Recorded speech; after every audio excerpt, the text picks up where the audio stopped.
राधे राधे राधे राधे माताजीरा प्रभुजीरा जय जय श्री राधे। जय राधा रानी जय जय राधा रमणेर जय। जय गौरांग महाप्रभुर जय। जय नित्यानंद महाप्रभुर जय। जय वैष्णवगणेर जय। जय भक्तगणेर जय। जय गोमातार जय। जय जय श्री राधे। একটা আরতি মনে পড়ে গেল। জয় জয় রাধা কৃষ্ণ যুগল মিলন, আরতি কর এ ললিতাদি সখীগণ। মদন মোহন রূপ ত্রিভঙ্গ সুন্দর, পীতাম্বর শিখি পুচ্ছ অতি মনোহর। ললিত মাধব বামে বৃষভানু কন্যা, সুনীল বসনা গৌরী রূপে গুণে ধন্যা।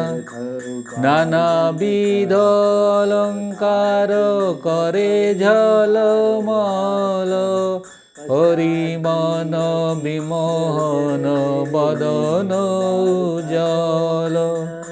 বিশাখাদি সখী বৃন্দ নানা রাগে গায়, প্রিয় নর্ম সখী গণ চামর ঢুলায়।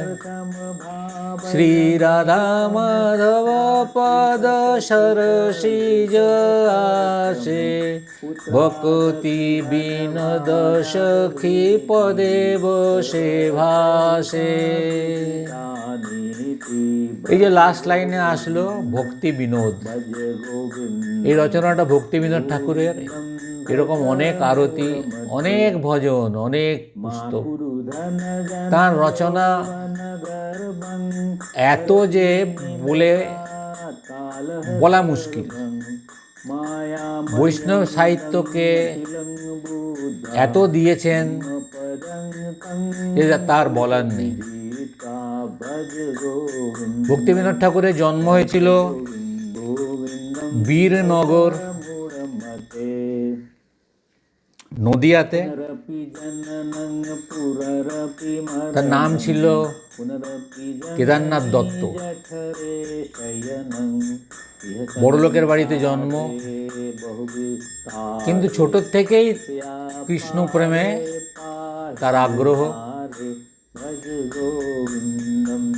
এবং শোনা যায় যে তার বাড়ির কেউই কিন্তু কৃষ্ণ প্রেম পছন্দ করতো না, মানে বৈষ্ণবদের খুব একটা পাত্তা দিত না। তাই পরে পরে অনেকে বলতেন যে দৈত্যকুলে প্রহ্লাদের জন্ম হয়েছিল।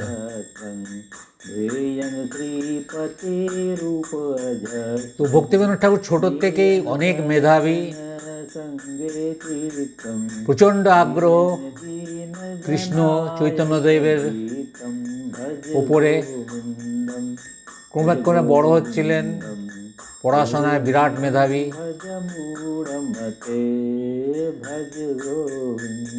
তিনি অনেক ভাষা রপ্ত করেছিলেন। বাংলা তো ছিলই, উড়িয়া, উর্দু, ল্যাটিন, ইংলিশ, এইসব ভাষাতেও তিনি ভালোভাবে রপ্ত করেছিলেন। উর্দুতেও তিনি দুখানি পুস্তক লিখেছিলেন।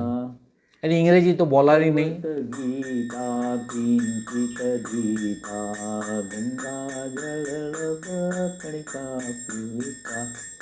তিনি ব্রিটিশ সাম্রাজ্যের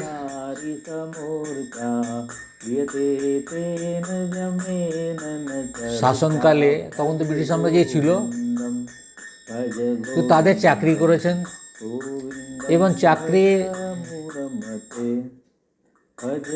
করাতে তিনি বাংলা, বিহার, উড়িষ্যার অনেক জায়গায় পোস্টিং পেয়েছিলেন। সেখানে গিয়ে চাকরি করেছেন, স্কুলের চাকরি করেছেন, হেডমাস্টার হয়েছেন, ডেপুটি ম্যাজিস্ট্রেট হয়েছেন, ম্যাজিস্ট্রেট হয়েছেন। কালেক্টরের রোল আদায় করেছিলেন। কিন্তু চাকরির সময়ের বাদের সময়টা 3-4 ঘন্টা বাদ দিলে বাকি সময়টা পুরোপুরি ভগবত চর্চায় দিতেন। পড়াশোনা, লেখা সব কিছু তার একটা নির্দিষ্ট সময়ের মধ্যে ডিসিপ্লিন ওয়েতে উনি করতেন। প্রিয় বই ছিল ভাগবত আর শ্রী চৈতন্য চরণামৃত। এই দুটি বই ওনার খুব প্রিয়, বারবার পড়েছেন।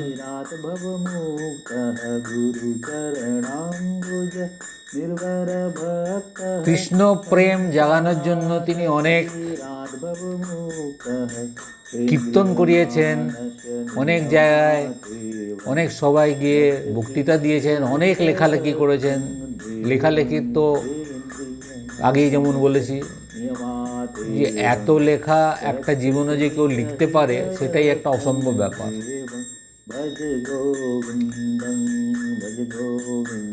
বৈষ্ণবরা বলে যে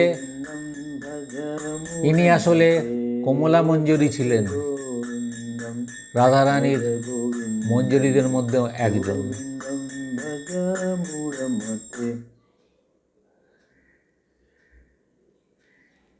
তার জীবনকালে তিনি তখনকার যে বাংলার বড় বড় নাম, ঈশ্বরচন্দ্র বিদ্যাসাগর, মহাত্মা শিশির ঘোষ,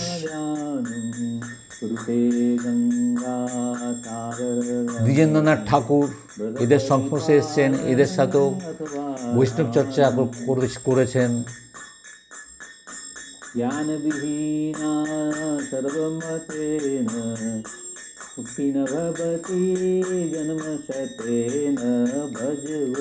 সবচেয়ে বড় কথা হলো তার মনে জিজ্ঞাসা জাগে যে চৈতন্যদেবের জন্মস্থান কোথায়। সেটা নিয়ে তিনি লেগে পড়লেন। অনেক পুরনো তথ্য ঘেঁটে টেটে উনি নিশ্চিত হলেন যে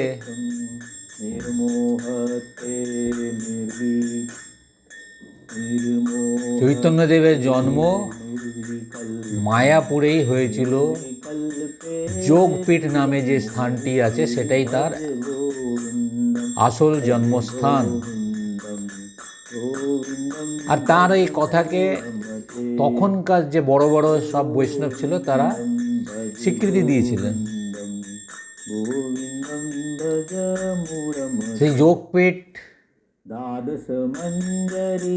চৈতন্যদেবের জন্মস্থান হিসেবে প্রসিদ্ধি লাভ করল। এনার ছেলে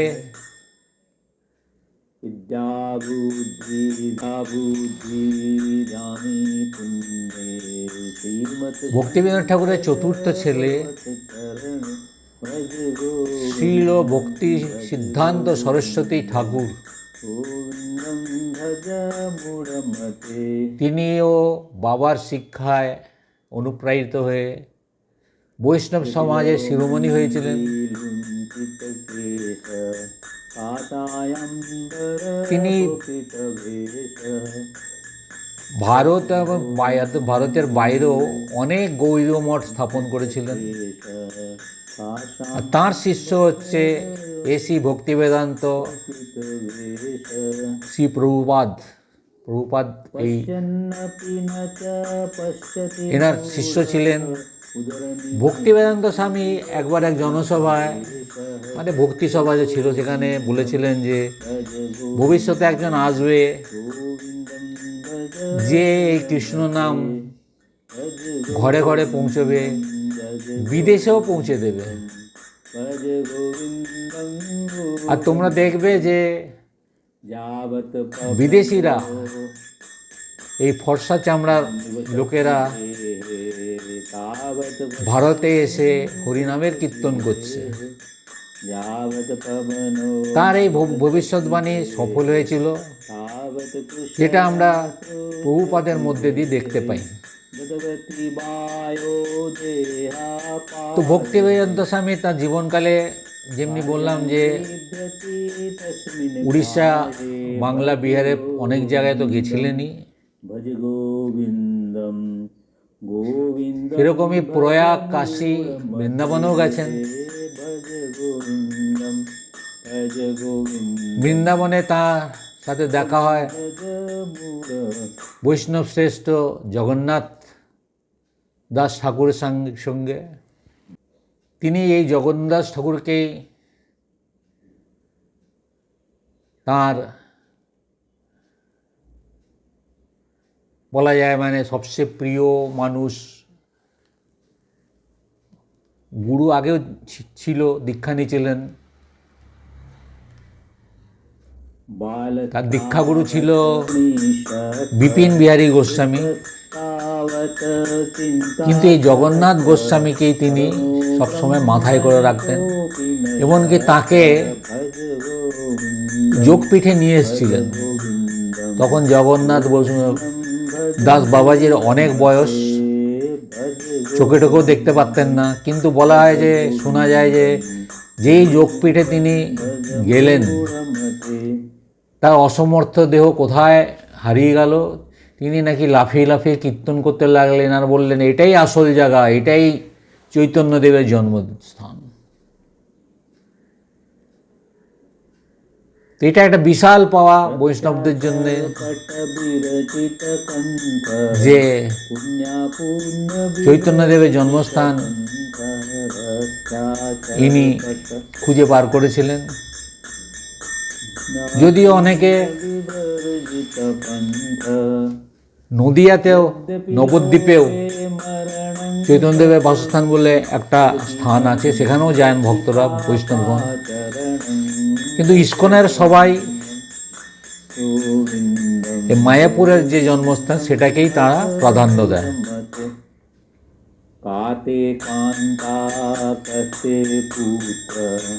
ভক্তিবিনোদ ঠাকুর শেষ জীবনে পুরীতে কাটিয়েছিলেন। পুরীতে যাওয়ার পরেও তিনি আর ফেরেননি, সেখানেই সাধনাতে লেগে গেলেন। জগন্নাথ দেবের দর্শন, মানে দান, ধ্যান, তপস্যা, প্রচার এইসব করতে লাগলেন। ওখানে তিনি ভক্তি কুটি বানিয়েছিলেন, যেটি নাকি শ্রী হরিদাস ঠাকুরের যে সমাধি মন্দির আছে স্বর্গদ্বারে, তার পাশেই আছে। এই ভক্তি কুটিতেই তিনি শেষ জীবন যাপন করেছিলেন। এরকম একজন মহাপ্রাণ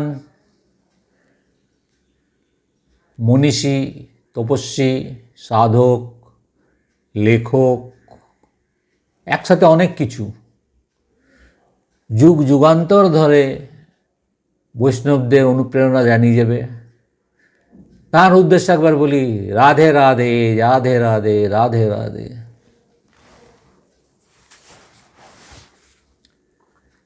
এবারে আমার লেখা একটা নাম গান করব।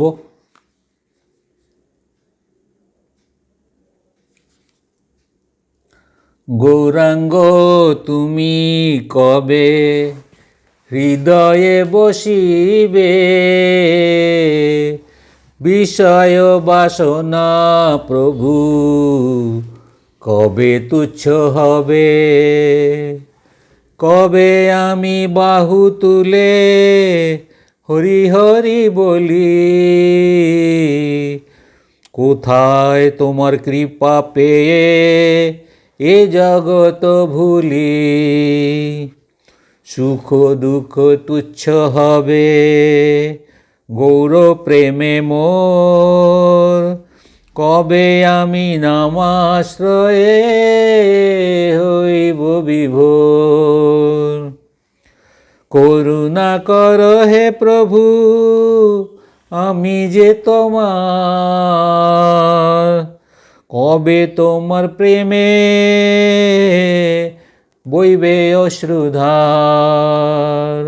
গৌরাঙ্গ তুমি কবে হৃদয়ে বসিবে। हरे कृष्ण कृष्ण कृष्ण हरे हरे, हरे राम राम राम हरे हरे। जय गौर हरि, जय गौर हरि, जय गौर हरि, जय नित्यानंद, जय नित्यानंद, जय नित्यानंद। প্রভুজিরা মাতাজিরা,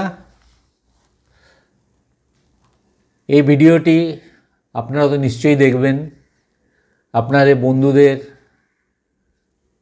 বৈষ্ণব অন্য ভক্ত যারা আছে তাদেরও দেখতে বলবেন, আর নিশ্চয়ই সাবস্ক্রাইব করবেন।